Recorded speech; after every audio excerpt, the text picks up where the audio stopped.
Olá, pessoal, bem-vindas e bem-vindos a mais um episódio da AIA On, nessa série muito especial que nós estamos gravando 4 episódios durante o Fórum Ambição 2030 do Pacto Global da ONU, que está acontecendo na AIA, numa parceria que nós já temos de longa data, que mostra muito a importância da colaboração e o que nós estamos fazendo aqui junto com vocês. Sou Patrícia Heller, cofundadora da AIA, estou junto com a Marina Bragante, nossa diretora executiva do Instituto AIA, e trouxemos uma convidada muito especial, a Wanda Witoto, que eu já vou contar um pouquinho mais sobre ela. Bem-vinda, Wanda. Uma honra ter você aqui com a gente, nossa irmã querida.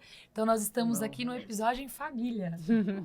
Obrigada pelo convite, é uma alegria muito grande estar com vocês duas, com certeza, né? E vamos partilhar um pouquinho das nossas lutas e histórias. Sim, é isso mesmo.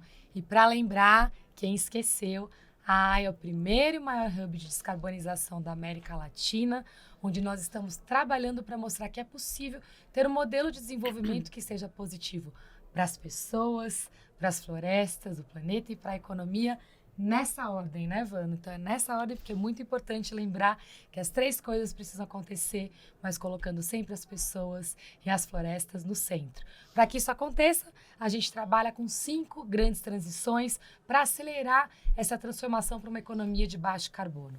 Soluções baseadas na natureza, produção alimentar e uso do solo sustentável, transição energética, materiais e economia circular, finanças sustentáveis. Lembrando que tecnologia e planejamento urbano, a vida nas cidades, são alavancas super importantes dessa transformação.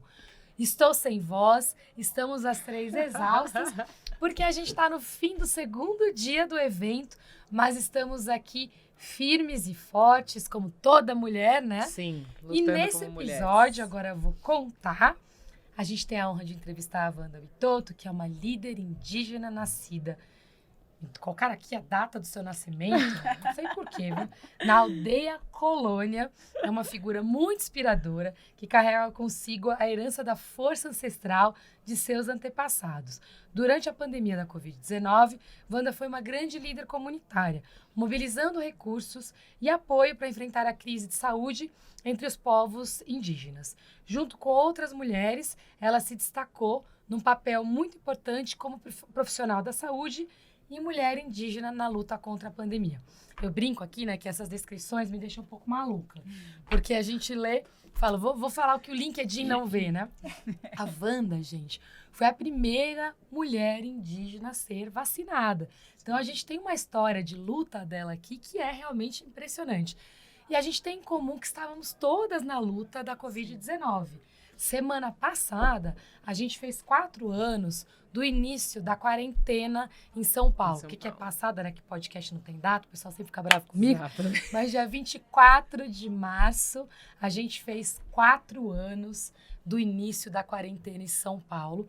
E foi o dia, amiga, que eu fiquei de cama, que eu te contei com uma virose. Sim. E fiquei lembrando, fiquei muito emocionada lembrando de tudo que a gente passou.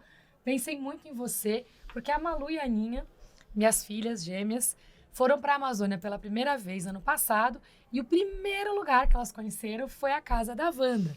Então, para elas, quando elas vão explicar qualquer coisa sobre a Amazônia, já foram para outros lugares depois, Wanda, é muito bonitinho, porque elas falam da Wanda, né? Então, elas descrevem você, sua família, e acho que hoje é um pouco isso, é sobre a gente estar em família aqui, mas lembrar que a Wanda foi a primeira indígena a ser vacinada, enfrentou muita coisa por causa disso. Muita gente que era contra a vacina na época, ameaças, saiu candidata, teve uma candidatura com uma votação muito expressiva, mas, de novo, num momento muito conturbado do Brasil. Então, amiga, irmã, nossa admiração aqui por você, bem-vinda de novo. E a gente quer começar, obviamente, sabendo um pouquinho mais da sua história, dos Witoto, do que você quiser contar pra gente. É sempre uma alegria poder trazer a história de resistência, né, do povo Witoto. O povo Witoto é pouco conhecido no Brasil, assim. Nosso povo originalmente vem da Colômbia, né? Nossa bisavó, nossas avós vieram da Colômbia num período bem complexo, vivenciado pelos povos indígenas nessa região do Peru. que foi a exploração da borracha nos territórios indígenas no período de 1910 ali, onde esses territórios foram muito impactados. E essa exploração, né, que acarretou em muitas mortes para o meu povo, o Itoto, fez com que, além das mortes, a escravidão pela borracha, nossos povos muito foram escravos da borracha e precisaram fugir dessa escravidão, né? E o meu povo desce para o Brasil pelo rio Amazonas, né? Desce o rio Putumayo e chega no Brasil, nessa região do município de Amaturá, onde é o meu território, né, hoje. E lá, por mais de 87 anos, essa população ela é acolhida pela igreja e fica em isolamento, assim. Porque como eles eram considerados fugitivos, havia uma busca imensa por essa população. Então, meu povo ficou por mais de 87 anos para dentro de uma calha de um rio. 87 anos foi o período que a avó morreu. E a partir da morte da avó, a gente começa a sair desse território, né? Não tinha mais tanto poder da igreja dentro do território. E a gente começa a sair depois da morte da avó. E isso fez com que a gente... Quantos anos você tinha? Eu tinha 9 anos. Na verdade, eu tinha 18 anos quando minha avó morreu. Mas a gente saiu quando eu tinha 9 anos de dentro desse território, né? Diante dos desafios da educação. Lá no território não tinha escola e o meu pai queria muito que a gente tivesse acesso à educação e fez com que a gente migrasse para o município de Amaturá. Isso em 99, então nosso povo sai da calha desse rio a partir de 99 e a gente começa a fazer um processo ali de entender a nossa própria cultura naquele momento, saindo do território. E o território era para cima, para a gente se situar aqui no mapa? Então, a gente está na tríplice fronteira de Colômbia e Peru. Colômbia e Brasil. Isso. A gente está ali Letícia, né, que fica no limite ali da Colômbia, e descendo um pouquinho Letícia, passa por Benjamin, São Paulo de Olivência, vem a Maturá, que é um município bem pequeno da região da calha do Rio Solimões, e lá tem uma população de 12 mil pessoas nesse território, do povo Cocama, Ticuna, o Itoto, Canamari e Cambeba. São os 5 povos que tem nesse município. Então, o nosso povo é um dos menores grupos dessa região.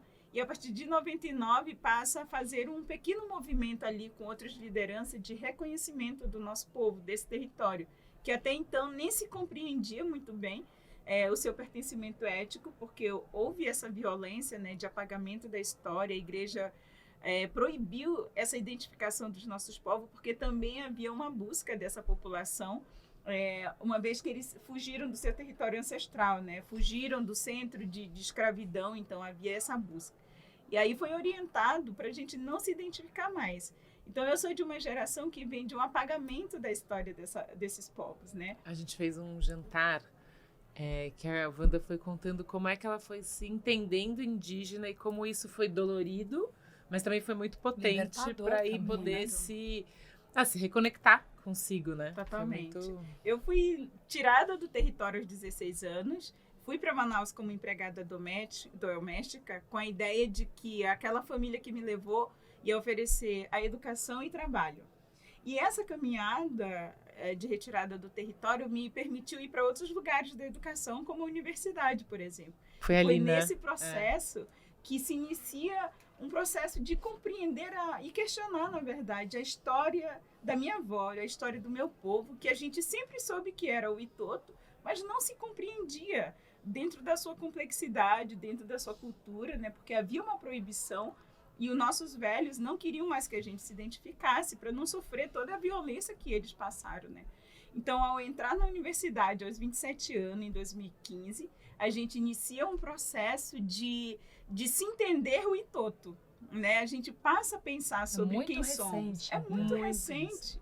É muito recente. Tem um livro que fala, né, da população negra, né, que tipo você aprende a se entender negro. A gente também passou por esse processo de se entender o Itoto, né? A gente vai estudar nossa história, a gente vai ouvir nossos mais velhos e questionar por que vocês deixaram por que proibiram de falar a língua? Por quê? E por que muitos porquês? E para mim a educação tem esse marco importante na história do meu povo. Eu fui a primeira da minha família, né, a ocupar esse espaço da universidade, então eu estou em processo de formação como pedagoga, Então, a partir dessa formação, a gente vai questionando essas estruturas e tentando questionar essa história. Teve o resgate do idioma também, né? Estamos nesse Porque eu processo. vi ali, uma coisa que me chamou muita atenção com você, vendo ali como você interage com toda a região ali do Parque das Tribos, é essa reconexão com a linguagem, né? Com o idioma. Como que foi esse processo para você? Então, tipo, quando a gente inicia essa retomada da história do nosso povo, a gente descobre que tem uma língua. Que a gente tem uma língua originária que a gente não que você não tinha sido ensinada. Mas tinha algumas palavras que você sabia, assim? Não, Nenhuma? Não lembrava de nada. Porque às vezes tem isso, né? Você não fala a Sim. língua dos seus antepassados, mas Eu tem lembro um de uma outro jeito de palavra. brigar, o bom dia, Eu sei lá. lembro de uma palavra que os nossos mais velhos falavam quando eles faziam tucupi. Ai, que Que é o delícia, deu omai. fome agora. Omai, os mais Omai. velhos falam, omai é o tucupi É o tucupi. preto que o nosso povo faz. Então a gente sempre consumiu isso.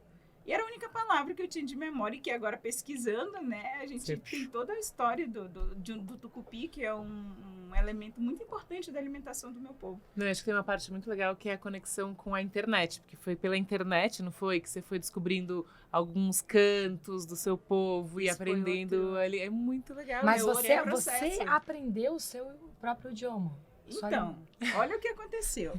Os Witotos, a gente não era conectado com os Witotos da Colômbia até 2021. Ah. Até 2021. Então, de 2015 até agora, eu estava pesquisando, até 2021. Eu estava pesquisando por conta própria, na internet. Tudo que eu achava de Witoto, eu baixava, estudava, lia e tudo.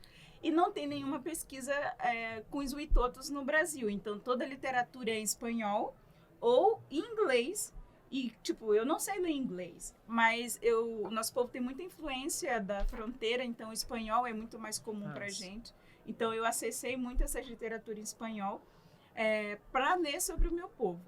E aí, no período da pandemia, eu fui a primeira pessoa vacinada no estado do Amazonas. E essa notícia foi para o mundo, né? E chegou para o meu povo na Colômbia. E aí eu recebi uma mensagem no meu Facebook de uma pesquisadora que atuava com o meu povo há mais de 40 anos, perguntando que história é essa de Witoto no Brasil. Porque eles achavam que poderia ter sobreviventes Witoto no Brasil, mas nunca encontraram ninguém, porque o nosso povo ficou 87 anos dentro dessa calha de rio. E que, há 22 anos que a gente sai da calha do rio.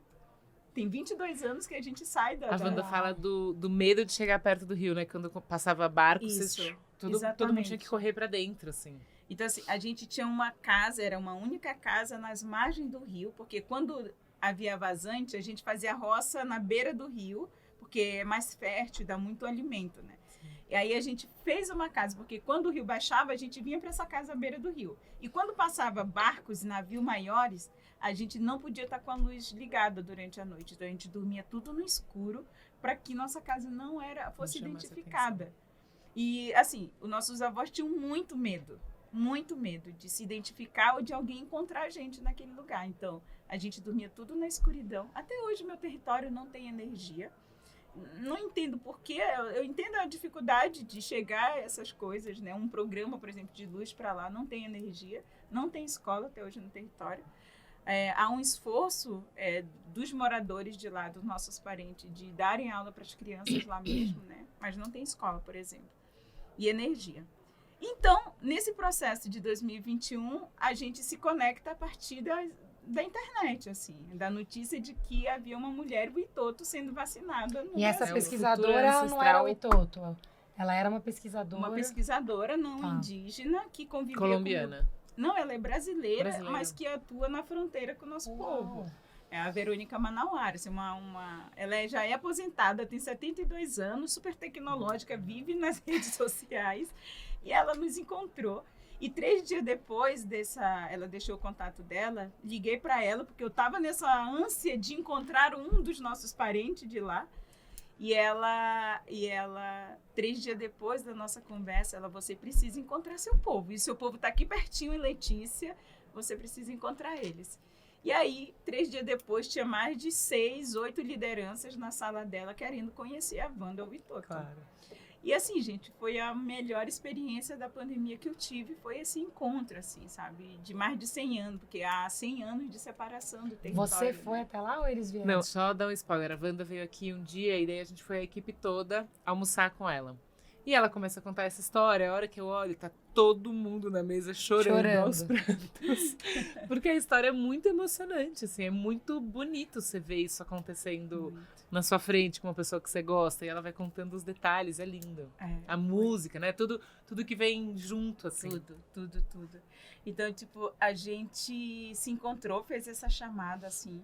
Onde que foi o encontro? Online, virtual. Online, que é a pandemia, Isso, claro. foi o primeiro contato, foi uma chamada online que a gente fez na sala dela, né, da Verônica. E aí eu já estava pesquisando, eu já sabia cantar na língua, então eu encontrei vários registros de músicas ancestrais do nosso povo.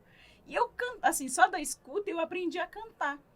E escrevia como se pronunciava, né? E a gente sabe como o seu canto é bem poderoso, né? Wanda, você é muito inteligente. Assim, eu sabia que você era brilhante, eu já te admirava pra caramba. Mas os detalhes, o período curto de tempo que você acessa o seu idioma, os seus cantos, mais do que emocionada, eu tô arrepiada, você não tá acreditando. Sim, foi algo você aprendeu muito... tudo isso num período de tempo tão curto.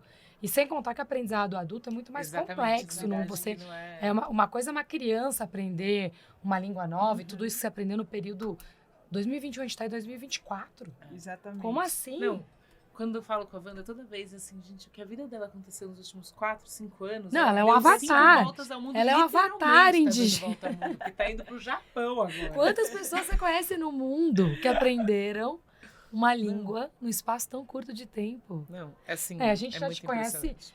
quando eu já faz o quê? 2, 3 anos? Você aprendeu isso em 1 ano, na verdade, porque quando a gente conversou, você já falava o idioma, você já cantava. Já era uma liderança Como assim? do povo, assim, né?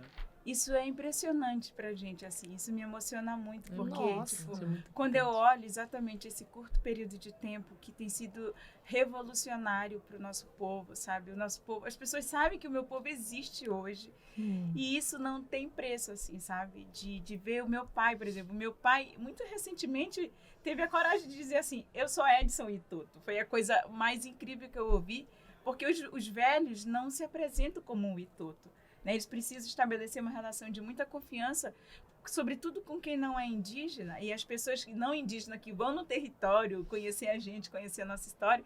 E o meu pai recebe, eu sou Edson Itoto. Sabe, esse pertencimento. Maria Eduarda, que vocês acompanham na rede social. Fala, eu sou Maria Eduarda, o Itoto. Ela é linda. Tipo Imagina assim, a cabeça desse pai vendo essa filha voando o mundo inteiro e falando no microfone para um monte de gente diferente, né? Assim, gente de todos os tipos de gente, sou Wanda Itoto. E a neta. Nossa. É muito emocionante, de verdade, o que o meu povo tem vivido, assim. Ver minhas irmãs hoje também se consolidando como uma liderança, né? A gente tem trazido essa juventude para pensar. Hoje a nossa organização no território é liderada por um jovem, sabe? Isso para a gente tem sido muito importante, nossos mais velhos que acompanham tudo isso, né? A gente fez um processo em 2019 de uma grande assembleia, onde a juventude foi eleita e os grandes conselheiros são nossos velhos, né? Então, eles colocaram a gente nesse lugar para fazer essa luta, para fazer esse fortalecimento da nossa cultura, da nossa identidade, a partir dessa organização, que a gente nem compreendia qual era o papel dela, e hoje a gente entende qual é o papel da nossa organização e, sobretudo, dessa juventude, das mulheres, das crianças, que a gente fala assim, eu falo que se nossos sagrados me levarem, eu sei que a Maria Eduarda, que a Samile, que o Derek seguirão, porque eles se entendem como uma criança Itoto hoje, sabe da responsabilidade que tem com o nosso povo. Então eu falo assim, sabe? É muito poderoso essa formiga aí, ó. Gente, é muito poderoso essa formiga, de verdade. Olha, porque realmente. é impressionante isso, que coisa sabe? mais linda. E minha coisa avó, mais linda. a minha avó faleceu, e eu falo que depois da morte da avó, a gente surge. Então, tipo, minha avó morreu em silêncio, não dizia muita coisa sobre nossa história, mas ela permitiu que o silêncio dela deixasse a gente viva, sabe? Não dizer que era o Itoto foi a forma que a avó, os nossos mais velhos entenderam de como que nós íamos resistir, né? E hoje a gente tenta honrar esse silêncio dela, dizendo que nós estamos vivas, mencionando o nome das nossas avós, né? Da avó Teresa, da Assunção, da Carlota, do vô Carlos, que são pessoas que são as pessoas que vieram para cá, né? Nossos mais velhos. Então, a gente tenta honrar, trazendo a realidade do nosso povo, buscando apoio, inclusive para a nossa educação, que para mim, a minha principal luta de tudo que eu faço dentro desse ativismo ambiental, climático, é a educação dessas crianças, né? Para mim, a educação que transformou a minha vida e a história do meu povo precisa ser garantida para outras crianças, precisa ser garantida para as crianças indígenas em qualquer território, porque para a gente é uma realidade ainda muito difícil. A educação indígena é extremamente precária nesse país. Nós temos o pior índice de desenvolvimento da educação está entre os territórios indígenas, né? Então, melhorar essa qualidade de ensino, ter a qualificação de professores, a valorização desses professores é uma das grandes lutas que a gente faz também, porque é essa educação que tem garantido que muitos povos se reafirmam, se reconectam com sua língua, porque os velhos falam assim, essa língua que está adormecida aqui precisa ser regada, né? Porque houve um silêncio, houve um bloqueio para que não, uma proibição da nossa língua, mas nossa língua não morreu. A gente só precisa regar ela, né? Que vem, que brota. Você desconstrói também muitos paradigmas e estereótipos que a gente cria para nós mesmos como seres humanos, né? Quando você se liberta ali desse processo, e a sua avó, impressionante a força dela também, proteger vocês com o silêncio dela, mas a velocidade com que vocês também se libertam, né? E desaprendem para reaprender com uma velocidade exponencial, é uma coisa muito bonita. E imagina se a gente estivesse usando isso mais para outras coisas, como humanidade, né? Onde a gente não estaria. E até nisso, Wanda, primeiro, obrigada. Assim, acho que a gente... o podcast é que a gente... Só de ouvir tua história, acho que é um presente para todo mundo. Eu já disse isso para você várias vezes. Saiba que o nome Witoto marca muito as crianças. E é o que eu te falo, eu fico emocionada toda vez que eu vejo minhas filhas. Elas se referem a vocês como família. E o sobrenome Witoto é a primeira coisa que vem. Eu não vejo elas falando isso de nenhuma outra família. Então, é muito curioso isso. Elas lembram do nome, elas lembram do conceito de família, das tradições, dos costumes. E é muito bonito ver como vocês resgataram isso de uma forma tão rápida, né? Tão acho que tem também um conceito ali de honra também, né? Muito forte, que é realmente muito bonito, sem palavras. Eu não sei nem para onde a gente vai. Não, eu tenho uma coisa que eu acho que era legal de compartilhar aqui no nosso podcast, porque eu acho que a gente fala muito das empresas, a gente fala muito das transições que precisam acontecer, a gente traz com muita frequência, acho que esse resgate ancestral.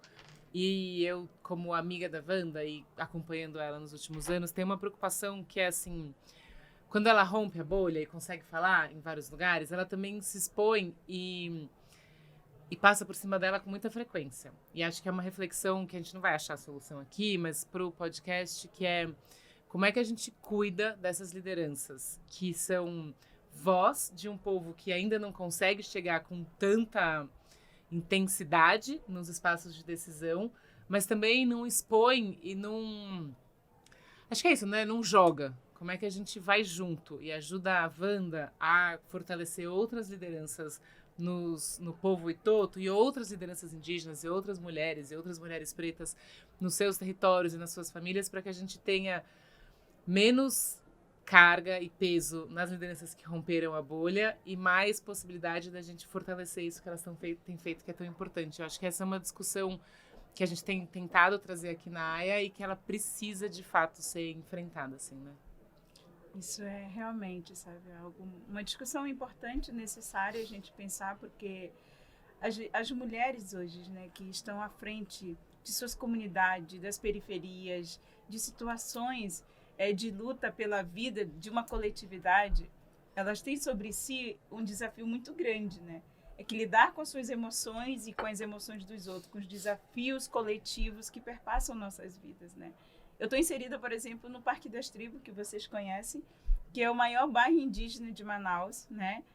Tá numa região periférica de Manaus e é um lugar muito potente, né? Por ser um território de diversidade, com 30 povos, falamos 14 línguas dentro do território, mas assim, numa situação de vulnerabilidade, que às vezes, por exemplo, chega tanta demanda para a gente de todos os universos que tu possa imaginar.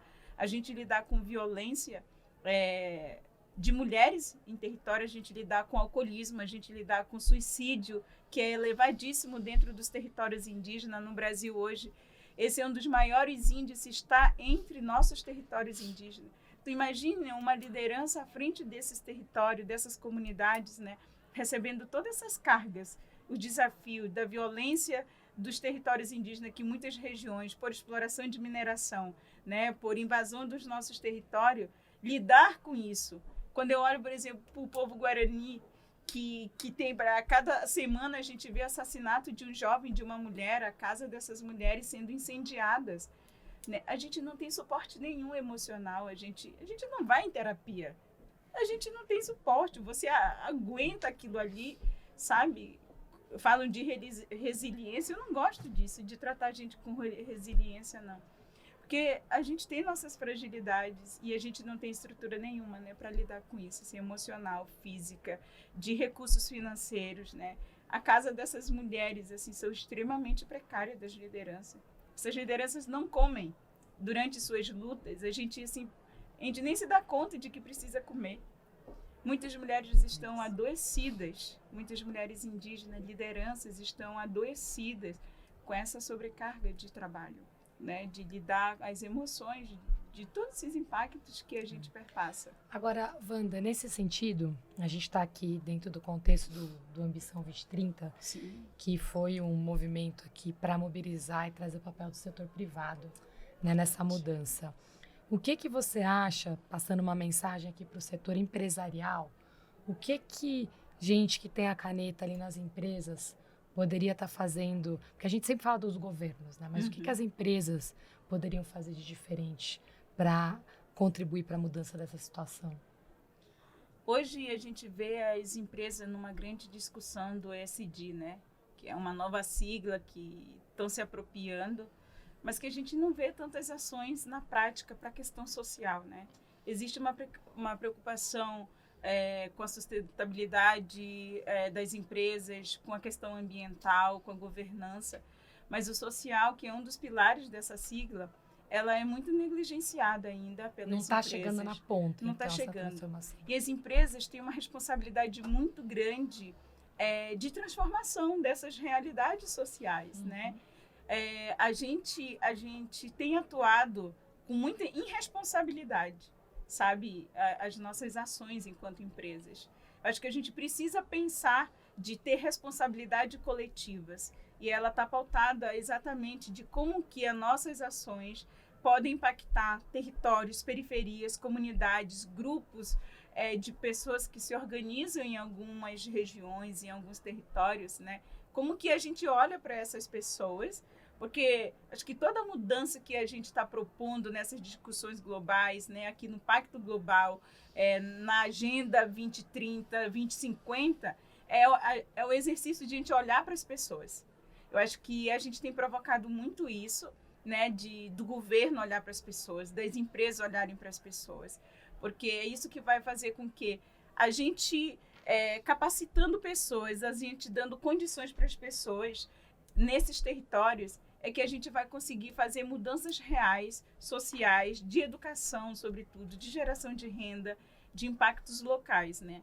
Porque se olha muito para organizações maiores, de grandes produções, mas essas pequenas, as comunidades, elas ficam fora dessa rota, desse olhar. Então, olhar para essas comunidades menores, eu acho que é muito importante, de pensar a produção de alimento, por exemplo, em comunidades, não em grande escala. A grande escala já está estabelecida. A gente precisa olhar micro, sabe, para que essas pessoas sejam impactadas positivamente. Eu acho que as empresas precisam assumir esse compromisso com as pessoas, com as pequenas organizações, com as comunidades quilombolas, ribeirinhas, tradicionais, indígenas, né?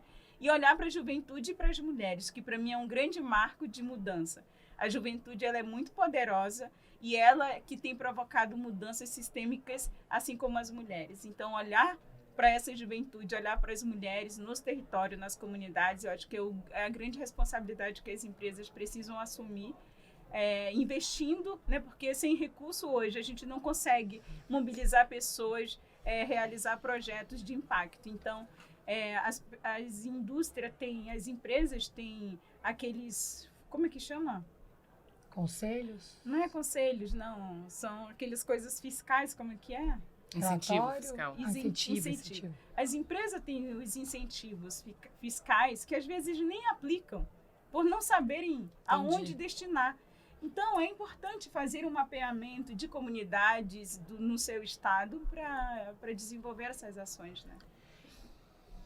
Olha, tem muita coisa que a gente queria saber. Você deixou a gente aqui sem rumo, mas já estamos terminando. Eu queria, antes da gente passar para as perguntas finais, você falou das empresas, dos empreendedores, e você virou uma empreendedora, né? Então, eu queria aproveitar para a gente falar um pouquinho disso. Por favor. Você virou uma empreendedora aí de marcas sustentáveis, né? O setor têxtil, inclusive, é um dos que tem grande desafio para alcançar sustentabilidade, moda. E eu acho muito bonito. Sua marca chama Derekine. Derekine, e que significa formiga brava. Que, assim, eu acho que não poderia ter um nome melhor, né, do que esse, com tudo que você falou aqui. Queria que você contasse pra gente como é que tem sido esse papel de empreendedora, né, e que quem quiser comprar, encontrar seus produtos, que eu tenho também, gente, a coisa mais linda. Mostra o vestido que ela tá usando. Esse vestido, inclusive, né, lindo. Sim. Eu tenho um vestido e tenho um macacão, muito bonito. E quero minha calça vermelha que eu provei lá. Quero minha calça. Prometeram lá, eu quero essa aqui. Mas conta pra gente, como que foi esse processo e como é que é essa vida de empreendedora? Bom, a gente tem esse empreendimento social, que é o Ateliê Derekine, que surge na pandemia. Tem Instagram, pra quem quiser? Vamos já passar. Tá bom. Vamos já passar. O Ateliê Derekine, ele surge na pandemia, num processo de necessidade da nossa comunidade. Quantas coisas você criou na pandemia? Muita coisa criamos na pandemia, amiga. Aprendeu a falar um idioma novo, resgatou a família, mundiais, abriu um negócio, honestamente. E era não, lembra que ela estava trabalhando com filmagem e dando aula. Loucamente na comunidade. Então, assim, de tantas coisas, né? Porque a gente tem muita habilidade para fazer muita coisa. E na pandemia, a gente teve um desafio que era a necessidade de ter máscara que era a orientação, né, do Ministério da Saúde e tudo, das organizações de saúde. E a gente não tinha dinheiro para comprar máscaras. Minha mãe sabe costurar, minha mãe no interior sempre sustentou a gente com reparos de roupa, com costura de roupa para formatura de estudantes no interior. E aí minha mãe tinha uma máquina e começamos a costurar as próprias máscaras para a comunidade. A gente comprou TNT e a gente costurava e distribuía. E assim que amenizou a pandemia na primeira onda, a gente participou de um processo de formação junto à Fundação Amazônia Sustentável, a FAS, de capacitação para o empreendedorismo. E lá, no papel, eles pediam para a gente colocar um sonho lá, o que a gente queria empreender. E aí a gente, vamos botar o ateliê, né? Não tinha nome, não tinha nada, era só um ateliê de costura. E aí a gente volta com essa ideia para a comunidade e a gente começa a desenhar, porque a gente é dessas, né? Que a gente vai sonhando e vai tentando realizar ali, esboçando as coisas. E colocamos no papel. A gente já estava pesquisando grafismo, né? A gente já sabia muita coisa dos grafismos indígenas, do nosso povo. Tinha a história da nossa maloca, que é a coisa mais incrível. E o topo da nossa maloca é um triângulo, assim, né? Que é a base de todos os grafismos do nosso povo. Que essa maloca, ela representa o corpo feminino. E essa abertura é o órgão genital, né? De parição de vida, de parição de conhecimento. Então, tem toda uma cosmologia de mundo ali. A gente pegou esse triângulo e inverteu e fez um corte. A primeira peça vai ser um poncho nesse triângulo. E aí a gente grafitou todo esse poncho, fizemos 80 peças. Uau. E a gente colocou para venda no evento que a gente foi. Menina, a gente vendeu quase tudo. Aí eu falei, gente, a gente tem um caminho aqui de geração de renda, porque existe uma vulnerabilidade, né, muito grande na nossa comunidade. As mulheres não têm quase escolaridade, umas estudaram até a 8ª série, não terminaram os estudos. ou elas são empregadas domésticas ou são artesãs, as mulheres indígenas, né? Muitas já ali da comunidade. E aí a gente falou, não, a gente tem capacidade de fazer um negócio desse, né? E começamos a desenhar outras peças e tudo mais. Aí tem uma amiga que é da Marcanama, que é a Rô Alves, é uma grande parceira. Ela já fazia estampa das folhas, né? Faz a estampa nas peças delas, e ela levou a gente para uma capacitação, assim, de fazer os desenhos e fazer meio estilizado os grafismos. Foi um sucesso, e aí a gente começou a se preparar mais para isso. E aí a gente foi para as redes sociais pedir apoio para ampliar as máquinas, porque a gente só tinha uma máquina, então a gente não conseguia ter uma produção. E aí a gente conseguiu 3 máquinas, assim, semi-industriais, para mais mulheres. Então, aí começou com 3 mulheres, 4 mulheres. Hoje são 8 mulheres que compõem o ateliê, costurando, mulheres do povo Itoto, mulheres do povo Mura, que estão atuando dentro desse projeto. E é o projeto que tem gerado renda há 4 anos para essas mulheres. Assim, é um dos projetos mais importantes dentro da comunidade que a gente desenvolve, porque essas mulheres hoje estão podendo sonhar com a possibilidade de comprar uma geladeira para casa, comprar um colchão que não tinha, sabe? A coisa mais rica do mundo é você ter essa autonomia financeira. Então, a gente tem trabalhado isso com nossas mulheres e, sobretudo, essa moda, ela tem abrido o caminho para a gente falar sobre a existência da nossa cultura, do nosso povo, dos desafios perpassados pelo nosso território, contar sobre a gente, né? A gente fala de uma moda política, porque é uma linguagem que está abrindo caminho para a gente entrar onde a gente não entraria de outra forma. Então, é muito poderoso, né? E a gente sabe que o mercado da moda é um mercado que mais polui no mundo, né? E a gente tem esse compromisso de pesquisar tecido mais sustentáveis, sabe? A gente tem criado um movimento lá com o seu Dorri, que é um querido.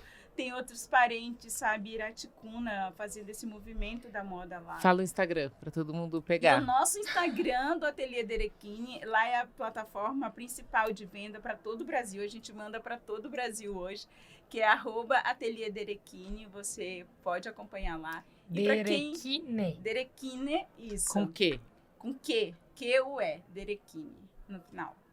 E quem não me segue também, @WandaUitoto, acompanha lá. Se for na minha página, que é mais fácil, já tem um link tá lá do Ateliê boa, Derequine, do projeto da escola, que é o Rofuni Mairama também. Segue a gente lá. Maravilhoso. Bom, vamos pro final agora, né? A gente sempre faz uma pergunta para terminar com todo mundo que a gente convida, que é o nosso podcast chama Aya On. E aí a gente pergunta pra você o que tá on e o que tá off. Putz, daí você pode ampliar. Pode ser pra sua vida, pode ser pra luta indígena, pode ser para as mudanças climáticas, pode ser pra transição energética, pode ser pra transição econômica, pode ser no que você tem vontade de falar. E daí a gente pede pra você começar pelo que tá off, pra gente terminar o podcast trazendo o on, que sempre inspira. Vai lá. O que está off, eu acho, no nosso país ainda é os processos de demarcação das nossas terras indígenas, que tem colocado em risco novamente a vida dos povos indígenas. E o que está on? O que está on são a força das mulheres indígenas hoje também, né?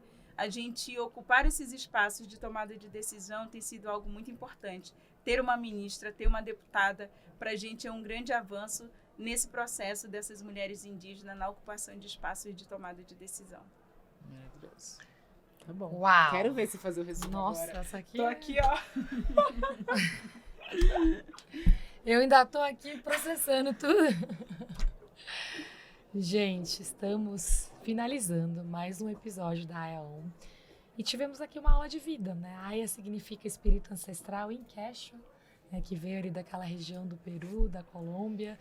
E tivemos uma aula, começamos falando de pandemia, de luta, de garra feminina, de resgate de uma cultura ancestral, de um povo que teve que deixar de usar o seu nome para sobreviver, uma história de várias mulheres que foram passando a sua cultura para frente da melhor forma possível e como esse resgate aconteceu de uma forma mágica, inexplicável, mas fruto de muita dedicação, compromisso, resistência, inteligência de todas as formas possíveis e imagináveis, um povo que durante a pandemia se reencontrou, se reconectou, resgatou o seu idioma, as suas canções, as suas tradições e principalmente se reconectou como família.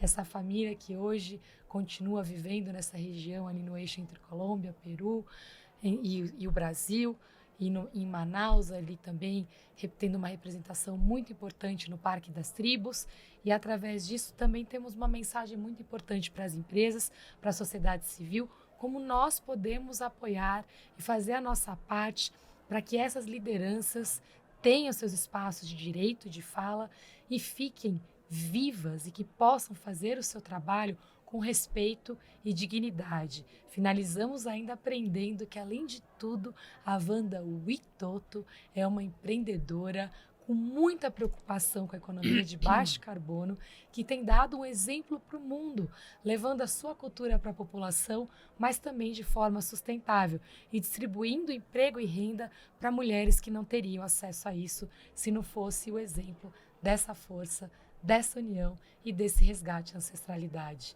Amiga, irmã, uma honra, sem palavras, assim.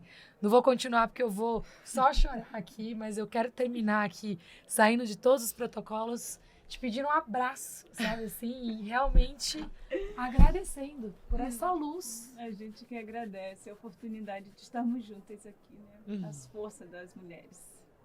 Obrigada. Obrigada, olha.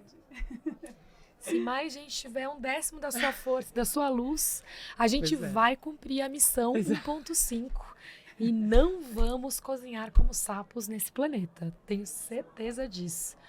Mari... Mas antes de acabar, eu preciso lembrar vocês que a gente tem outros episódios, nem todos tão emocionantes quanto esse, mas eles trazem muita informação que também é fundamental para a gente poder pensar quais são os próximos passos que a gente vai dar como sociedade.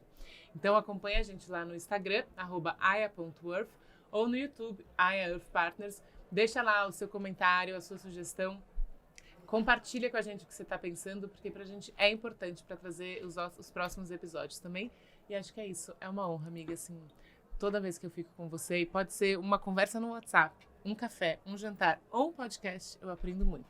Muito obrigada. A gente começou exausta, sem voz, estamos terminando energizadas, emocionadas e com um sorriso no rosto. É isso aí, gente. Ayaon, acompanha a gente. Beijo grande. Obrigada. Tchau. Beijo.